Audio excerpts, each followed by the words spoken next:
Symbol of knowledge વિશ્વ વિભૂતિ બાબા સાહેબ આંબેડકરના જન્મદિવસની નગરજનોને મંગલ કામનાઓ। આજે ડૉક્ટર બાબા સાહેબ આંબેડકરનો જન્મદિવસ દુનિયાના 182 દિવસની અંદર ઉજવી રહ્યા છે, ત્યારે હું સમગ્ર ભારત દેશના નાગરિકોને એક અપીલ કરું છું કે ખરેખર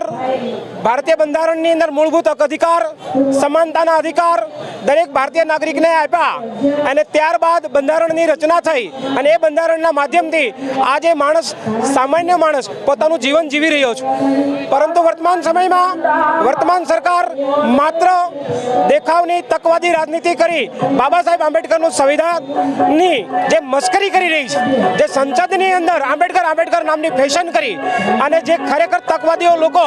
માત્ર ઉજવણીમાં માને છે પરંતુ સમાનતામાં માનતા નથી, એને માટે લોકશાહીની રચના થાય, લોકશાહીની સ્થાપના થાય। આજે પણ ગુજરાતની અંદર તમે જોઈ રહ્યા છો કે દલિતો અસલામત છે, શહેર અને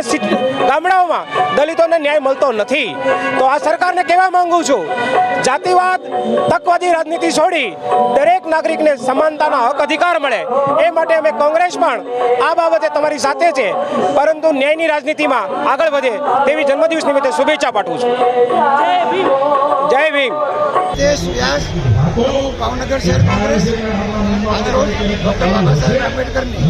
134મી જન્મજયંતિ નિમિત્તે આજરોજ ભાવનગર શહેર કોંગ્રેસના તમામ કાર્યકરો, બહેનો, આગેવાનો બાબા સાહેબને પુકાર કરવા આવે છે, ત્યારે જાહેર જનતાને જણાવું છું કે ડૉક્ટર બાબા સાહેબ આંબેડકર દ્વારા સમગ્ર રાષ્ટ્રમાં સામાજિક સમરસતા જળવાઈ રહે, રાષ્ટ્રના તમામ નાગરિકને સમાન અધિકારો મળે અને સમાજના કચડાયેલા વર્ગને વિશિષ્ટ અધિકારો મળે એ મતલબનું બંધારણ આપવામાં આવેલ। વર્તમાન સમયમાં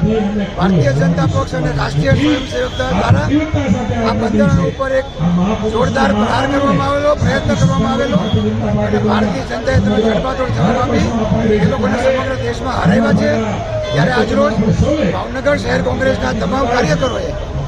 આગામી 1 વર્ષ દરમિયાન ભાવનગર મહાનગરપાલિકાની તમામ શાળાઓમાં અભ્યાસ કરતા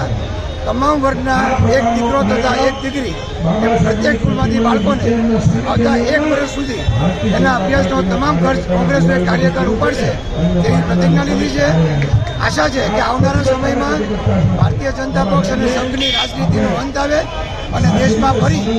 એક સામાજિક સમરસતા જળવાય અને દેશનો નાગરિક સારી રીતે હળી મળીને જીવી શકે।